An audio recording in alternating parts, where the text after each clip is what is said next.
Speed skating. The power, the grace, the controlled 30-mile-an-hour sprints around the track are the result of an unending series of demanding workouts. Here in Milwaukee, the United States speed skating team is preparing for another grueling season of competition. For five-time Olympic gold medalist Bonnie Blair, it will be the last. I'm definitely looking forward to the World Championships here in Milwaukee, you know, kind of my own home turf. Also, I feel that being able to kind of finish up at home is going to be a nice feeling. My whole family's going to be here, friends. I don't know how many they're expecting this time, so I'm definitely looking forward to it. Team training involves weightlifting. Torturous set of isolation exercises called plyometrics.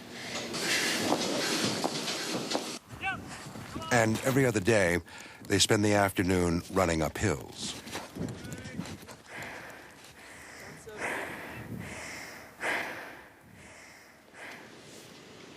All this activity takes a lot of energy. And at 5'4" and 130 pounds, Bonnie is hardly superhuman.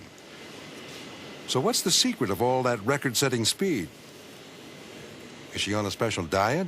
Space-age formula of vitamins and proteins?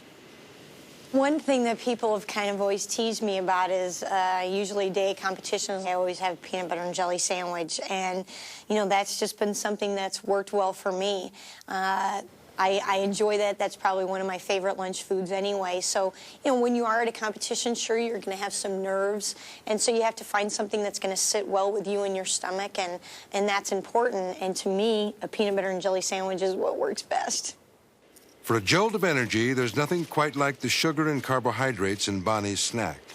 They're very close in structure to the fuel the body uses, glucose. But a quick fix will only last about 20 minutes. To make it through her day, Bonnie needs a huge amount of energy, stockpiled for use a little at a time. The way the human body manages this is to convert everything we eat into a few basic components: instant and storable energy, vitamins, nutrients, and waste.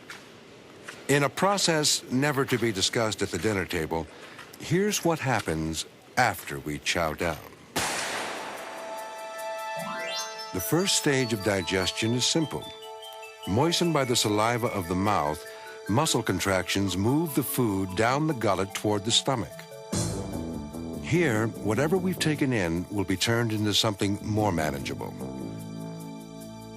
Although it doesn't look it, the stomach is a muscle, a smooth muscle.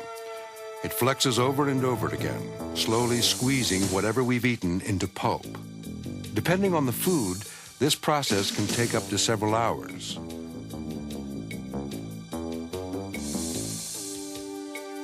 While enzymes help break the food apart, industrial-strength acid surges in from 1,000 tiny jet streams along the stomach wall. A closer look reveals the microscopic glands that manufacture more than 3 quarts of gastric juice a day.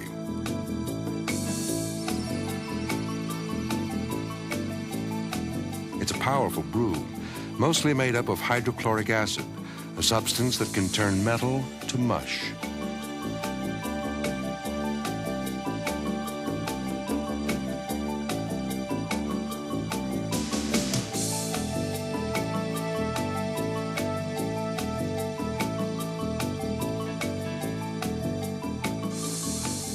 What keeps the gastric juice from eating the stomach itself?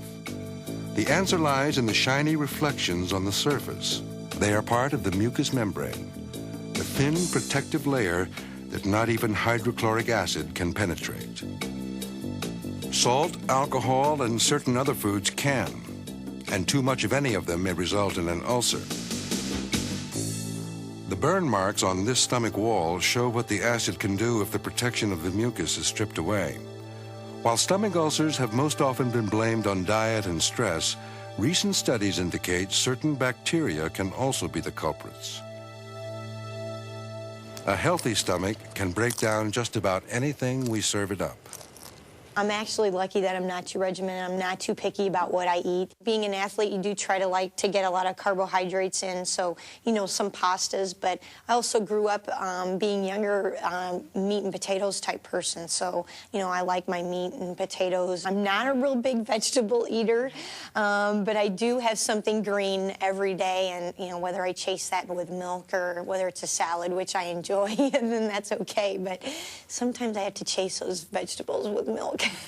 I like to snack on chips and probably like candy bars like Snickers or something like that, ice cream. I love chocolate chip cookies. Of course, actually, I probably like the dough better than the actual cookies, but those are my favorites. Might not sound all that healthy, but then maybe I come back with yogurt and that's better.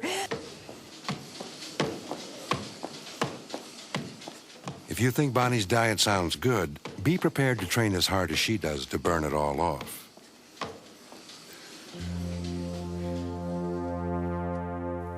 Thoroughly massaged, the sandwich is passed down the disassembly line to the duodenum, the top of the small intestine. Here, it gets a rinse as intestinal juice, pancreatic juice, and the bile are all added. The dirty-looking bile is really a cleanser, manufactured by the liver and shot in from the gallbladder. It breaks large globules of fat into fine digestible droplets and helps pancreatic juices neutralize acids from the stomach.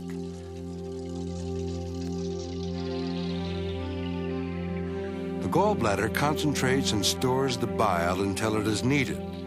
If the concentration gets too great and is made up of too much cholesterol, gallstones can result. These are gallstones, old bits of cholesterol, bile salts, and pigments that rolled around together until they collected into little balls. They're not a real problem until they get stuck in the bile duct. Then, until they pass, they become the source of excruciating pain, and usually a resolution to eat less fat.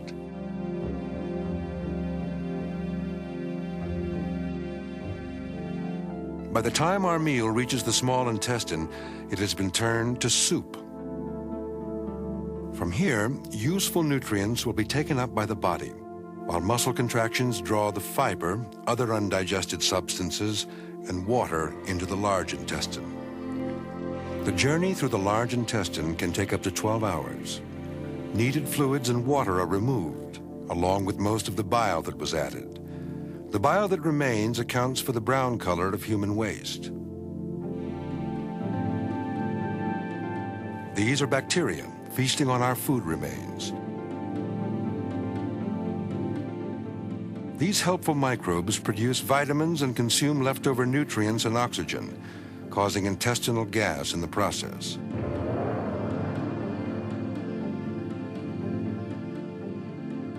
Under regular conditions, 25% of human waste is made up of these friendly bacteria.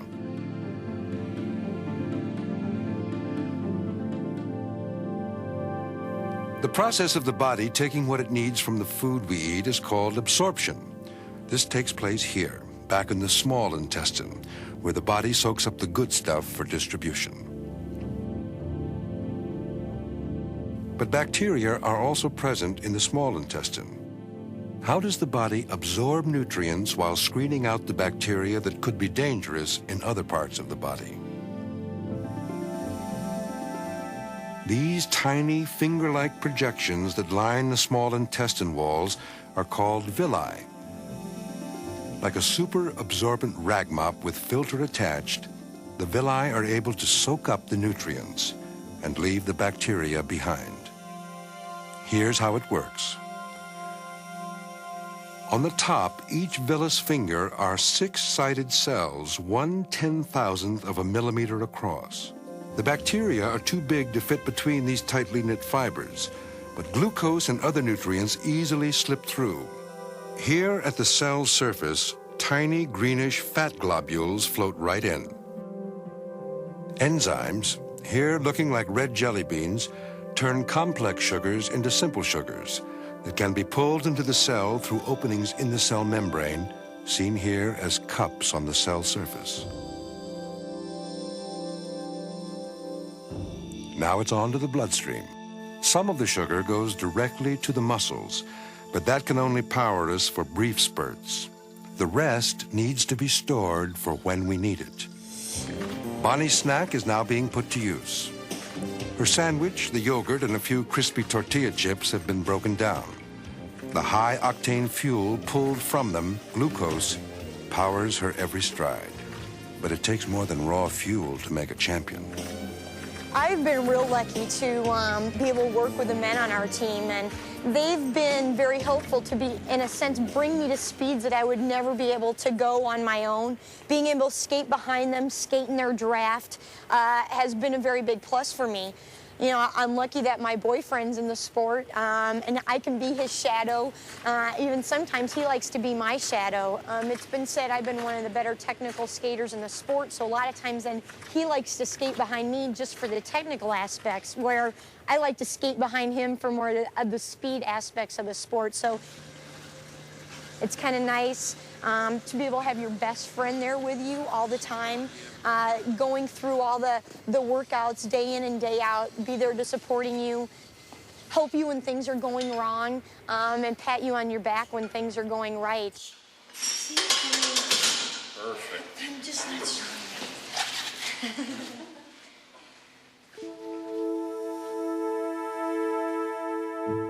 Back inside the body, this is the liver, the largest single organ we have, the regulator of our energy needs. This is where proteins, fats, and carbohydrates not put to immediate use are sent. Centrally located above the intestines and below the diaphragm, the liver is a multifunction workhorse. It's a storage battery, recycling center, health club, and detox unit all rolled into one. The liver is made up of a forest of blood vessels that connect millions of tiny working units. These working units preserve the body's delicate chemical balance, making the liver one of the most complex and well-run factories on Earth. The moment the digested sugars from Bonnie's sandwich enter the liver, they are met by teams of enzymes, here imagined with mechanical arms. The enzymes grab onto the glucose molecules and assemble them in a chain called glycogen. These chains, connected together, form balls of glycogen, the body's pep pills. They're stored in the liver and throughout the muscles. Between meals, the liver converts the glycogen back to glucose and releases it into the bloodstream to supply the body's energy needs. The steady flow of glucose is essential, not only for champion athletes, but for all of us. The brain, for example, runs entirely on glucose. Too much or too little can have effects ranging from minor disorientation to coma or even death.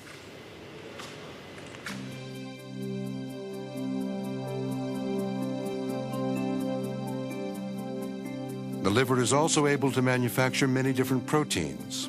These boost muscle and bone growth and give blood the ability to clot.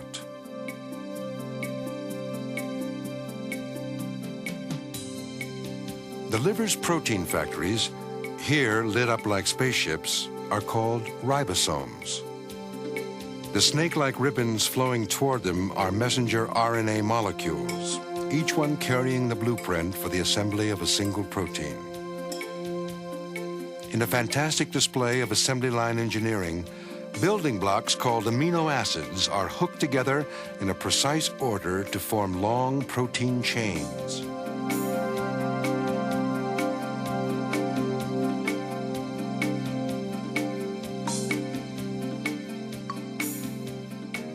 Inside the ribosome, the protein chains are further processed into a stable form that will allow them to perform their assigned tasks in the body.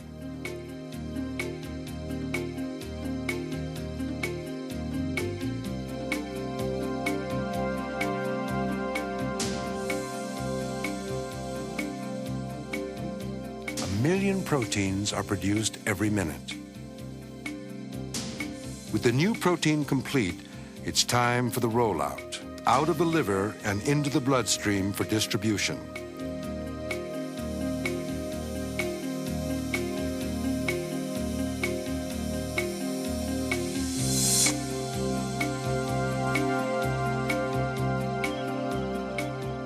For the blood, the liver serves as both health club and detox unit. It constantly checks for levels of cholesterol and poisons of many types. If there is too much cholesterol in the blood, the liver removes the excess, recycling some of it into bile. The bile and some leftover cholesterol are then shipped to the gallbladder. And here's the detox unit. These beautiful crystals are benzopyrene. They're found in cigarette smoke and car exhaust. Getting a good look at a poison like this, the liver sets up a machine shop, engineering an enzyme to clean up the toxic spill. It can do this for many dangerous substances, up to a point. You know, sometimes I can have like one beer and it's weird. I don't know whether it's just being an athlete or what. It feels like it goes right into my legs, and my legs feel funny from that. You know, so that's sometimes where, you know, that's something you almost try to tend to stay away from a little bit, especially during especially during a heavy competition season. Under normal conditions, the body can process a small amount of alcohol with no problem. The trouble starts when things are taken to excess.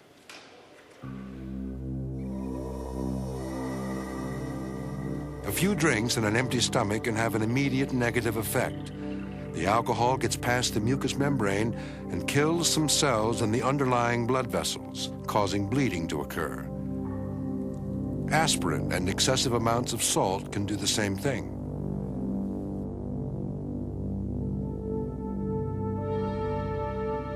Seen under the electron microscope, the damage to the stomach wall appears devastating. But the body has an answer for these everyday assaults. The undamaged cells surrounding the injury rally to the cause, stretching out their tendrils until they reach one another, making a healthy net over the damaged area. This quick repair process takes about 30 minutes to complete, if it's not needed too often.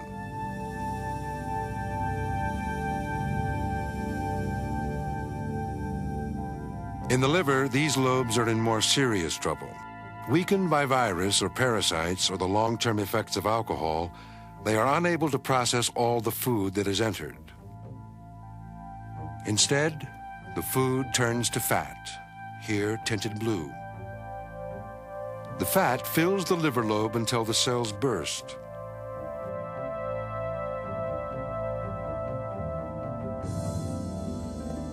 The dead lobe is replaced by simple connective tissue, and some of the liver's working capacity is lost. The surviving liver cells must do even more. If they too are overstressed, more cells will die. Cirrhosis sets in. Unchecked, the connective tissue will be all that is left. The healthy liver takes care of us day in and day out. And like the champion athlete who makes everything look easy, its astounding abilities are sometimes overlooked. I never got involved in the sport of speed skating, you know, to be able to make money out of it. I knew that that was going to be very slim, few and far between. I got into the sport of speed skating because I love what I'm doing. I love that crack of the gun, the thrill of competition. I look forward to it. I'm never scared of it. But now I'm getting to the point where I want to kind of go on and do other things in my life, and I'm looking forward to that as well.